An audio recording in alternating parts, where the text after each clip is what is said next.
Hello à tous et bienvenue sur le tutoriel pour coudre la veste Adeline. Adeline, c'est une veste qui se décline en 12 variations. Selon la longueur, les manches choisies et la matière, vous pouvez tour à tour en faire un trench oversize long, une veste sans manches en tweed de coton par exemple, un bomber en denain, un manteau en lainage au niveau de la taille.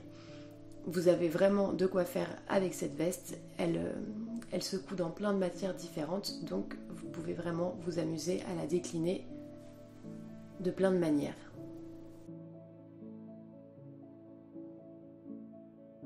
Nous allons d'abord commencer par découper notre tissu. Ici, je réalise une version longue. Je vais d'abord découper 2 fois mon devant dans le tissu, mon dos une fois dans le tissu au pli. Je ne vais pas oublier également de marquer l'écran de mon patron. Puis je vais découper ma manche 2 fois dans le tissu, mon enforme dos une fois au pli, mon poignet, car je réalise une version avec les poignets, 2 fois dans le tissu au pli, ma poche que je vais découper 4 fois dans le tissu, peu importe la version de poche choisie, ma parenture devant 2 fois dans le tissu et mes passants 3 fois dans le tissu. Il vous faudra également vous munir de 10 mètres de biais si vous voulez ganser vos coutures. Nous allons d'abord procéder à un test sur une chute, donc on va se faire un point droit et un point zigzag pour vérifier que tout va bien. Commençons d'abord par assembler les poches. Vous allez prendre vos 2 morceaux devant et votre morceau dos et vous allez positionner les poches soit au niveau des crans qui sont proposés sur le patron, soit en fonction de votre stature à l'endroit qui vous sied le mieux. Les crans de poche et les crans de passant sur le patron sont vraiment à titre indicatif. Donc vous allez épingler vos poches endroit contre endroit en faisant bien attention que les poches soient à la même hauteur sur tous vos morceaux de patron. Et vous allez venir coudre au point droit à 1 cm uniquement vos poches. Moi, ce que je vais faire, c'est que je vais également surfiler toute la marge de couture. Une fois qu'on a fait ça, on repasse bien proprement cette poche et nous allons assembler le dos et le devant. Donc endroit contre endroit, j'épingle mes devants et mon dos au niveau des épaules et au niveau des coutures côté et des poches, bien évidemment, et je vais venir coudre à 1 cm sous la machine. On fait bien attention lorsqu'on arrive au niveau des poches à soulever le pied presseur et à bien respecter l'arrondi des poches.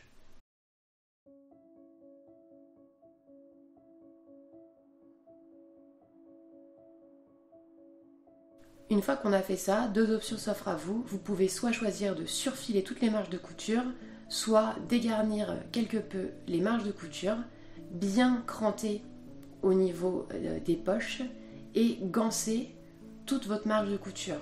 Donc ganser, c'est poser un biais à cheval sur toute votre marge de couture et on va venir coudre à environ 2 mm du bord du biais.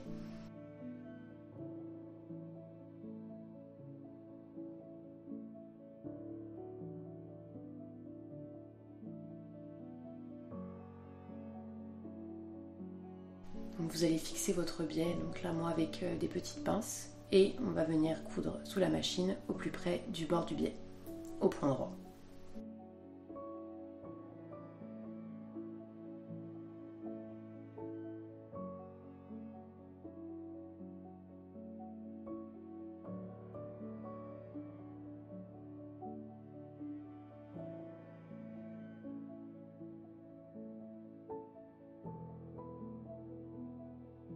Vous prenez bien votre temps, pareil au niveau des poches, à bien respecter l'arrondi et à essayer d'être le plus régulière possible en respectant les 2 mm. Une fois que vous avez gansé vos coutures, vous allez coucher les coutures avec votre fer à repasser vers le devant de votre vêtement. Vous repassez bien proprement.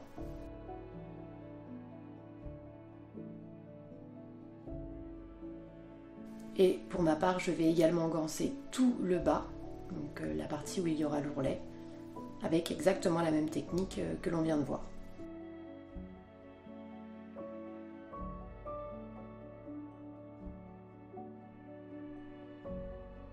Vous obtenez ce résultat-là de buste pour le moment.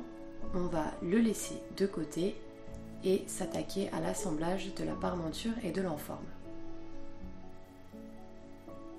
Vous prenez d'abord vos morceaux parmenture et votre morceau en forme et vous venez surfiler les petits côtés et également le bas de la parmenture aussi. Une fois que vos petits côtés sont surfilés, vous allez épingler endroit contre endroit votre enforme dos et vos parmentures devant, venir coudre à 1 cm à la machine et ouvrir les marges de couture avec votre fer à repasser.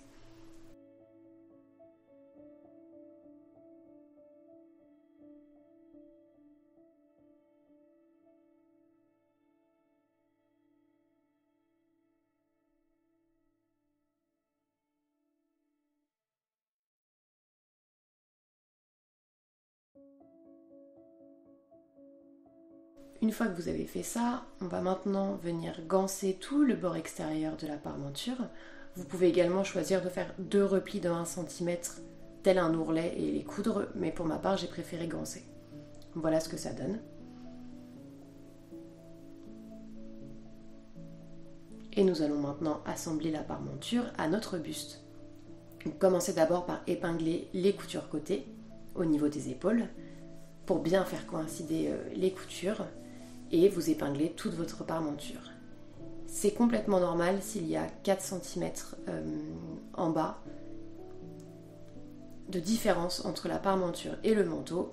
C'est pour par la suite replier l'ourlet par-dessus la parmenture.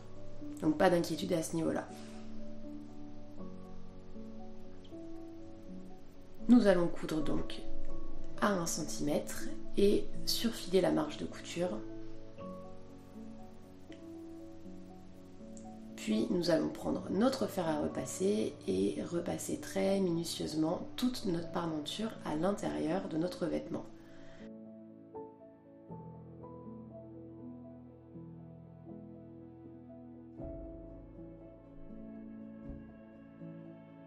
Donc je vous conseille de faire une couture au point invisible à la main pour bien maintenir votre parmenture à l'intérieur de votre manteau ou votre veste. Néanmoins, si vous ne souhaitez pas la faire, la parmenture sera attachée par les marges de couture au niveau des épaules à votre buste et elle sera maintenue également par l'ourlet qui va venir être rabattu en bas de votre veste. Donc une fois que vous avez bien repassé, vous prenez l'une des marges de couture de votre parmenture et vous allez venir la coudre au point droit avec la marge de couture de l'épaule de votre vêtement. Donc vous n'êtes pas obligé de le faire à votre point sur toute la couture, vous la faites sur 2-3 cm, c'est vraiment pour bien maintenir vos épaules en place. Donc voilà ce que ça nous donne comme résultat, ça fait vraiment une finition très très propre au niveau de l'encolure.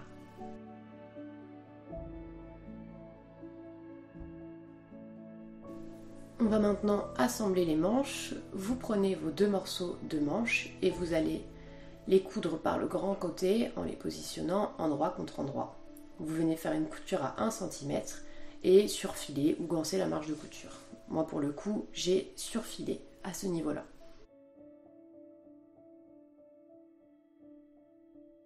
Une fois qu'on a fait ça, on va s'occuper de coudre les poignets. Vous prenez vos 2 morceaux de poignet et vous allez les assembler par les petits côtés en cousant à 1 cm. Et vous allez ensuite ouvrir la marge de couture au fer à repasser. Une fois que vous avez fait ça, vous allez ensuite plier dans la longueur en 2 votre poignet et repasser minutieusement pour marquer le pli. Puis vous allez prendre un des bords francs et faire un repli de 1 cm au fer à repasser, ce qui vous donne ce résultat. Le poignet est donc plié en 2 dans toute la longueur et vous avez rabattu un des bords de 1 cm. Ce 1 cm là viendra cacher la marge de couture au niveau de l'intérieur de la manche. Une fois que vous avez donc marqué tous ces plis, vous allez venir faire un point droit à 1,5 cm du bord plié Cela va nous donner l'effet froncé en bas de poignée de manche.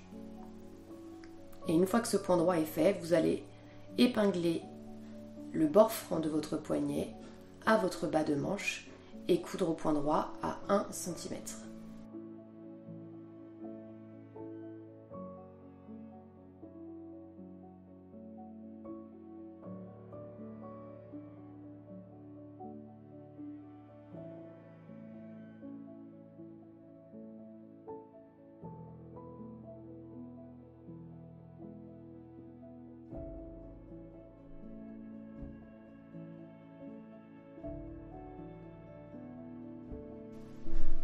Vous allez ensuite coucher la marge de couture vers l'intérieur du poignet et épingler notre petit bord replié de 1 cm que l'on avait préalablement formé à ce niveau-là. Et ensuite, vous allez venir coudre au point droit au plus proche de votre couture et vous laissez bien une ouverture pour pouvoir passer votre élastique et votre épingle à nourrice en bas de manche.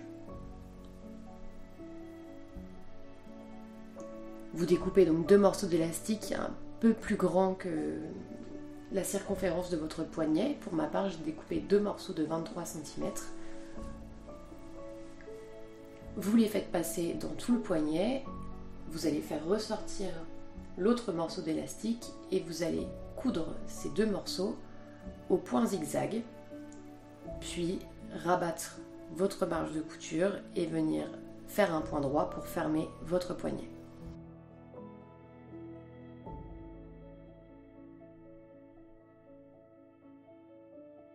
Nous allons maintenant monter les manches à votre corps de veste. Donc je me positionne toujours tous mes morceaux en droit visibles vers moi et je commence d'abord par épingler au niveau de la couture côté le buste et la manche, puis je retourne le buste sur la manche de sorte à ce que mes deux morceaux de vêtements se retrouvent endroit contre endroit, puis j'épingle au niveau des crans de manche, 2 pour le devant, 1 pour le dos, et j'épingle tout le reste de la manche. On passe ensuite sous la machine, vous venez coudre à 1 cm toute votre manche et vous venez surfiler la marge de couture.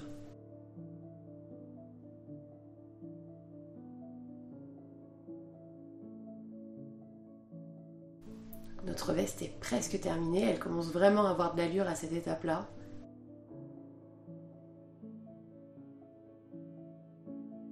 Et nous allons nous attaquer à la ceinture. Vous prenez vos 2 morceaux de ceinture que vous pouvez thermocoller selon la rigidité de votre tissu. Moi pour le coup c'est un crêpe de laine que j'ai utilisé, donc j'ai pas thermocollé ma ceinture, je la trouvais assez épaisse.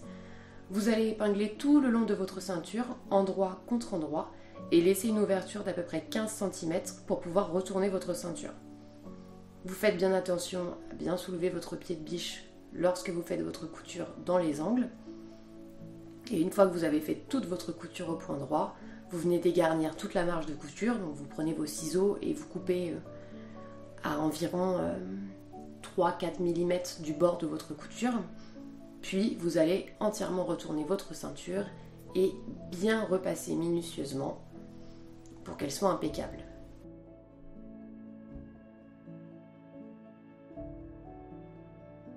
Vous viendrez ensuite refermer l'ouverture que l'on avait préalablement laissée pour retourner la ceinture avec un point droit à 1 mm ou un point droit que vous pouvez faire à la main, ou vous pouvez également surpiquer l'entièreté de votre ceinture. Moi c'est ce que j'ai fait. Nous allons maintenant venir coudre les passants. Donc pour le coup je n'ai pas utilisé la technique préconisée dans mon livret car mon tissu est vraiment trop épais. J'ai découpé des passants 2 fois plus grands que le morceau du patron et j'ai effectué des replis sur chaque côté des passants comme si j'avais réalisé un biais. Et ensuite j'ai cousu au point droit à 1 mm de chaque côté du passant pour bien le maintenir en place.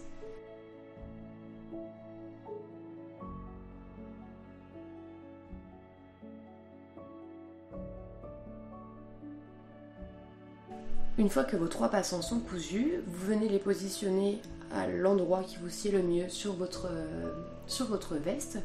Donc moi je les ai positionnés les 3 au niveau de mon milieu dos. Donc un complètement au milieu et les deux autres très très proches des coutures côté.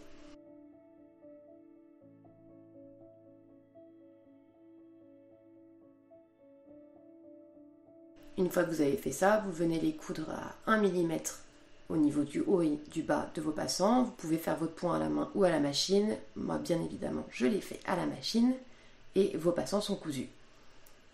Il ne nous reste plus qu'à réaliser l'ourlet. Vous venez simplement faire un repli en bas de vêtement. Vous repassez bien proprement et deux choix s'offrent à vous, un point droit ou un point invisible. Et c'est maintenant terminé, votre veste Adeline est déjà finie. Personnellement, j'en suis déjà à ma 3e version. C'est vraiment une veste qui va m'accompagner tout l'automne, tout l'hiver, voire tout le printemps. Donc je suis assez contente de ce modèle qui est vraiment très versatile et qui peut vraiment être décliné de toutes les manières. Donc j'espère que le tutoriel vous aura plu. Si vous avez des questions, vous n'hésitez surtout pas à me contacter sur Instagram ou par mail julie@atelierdespremières.com. Et je vous dis à bientôt.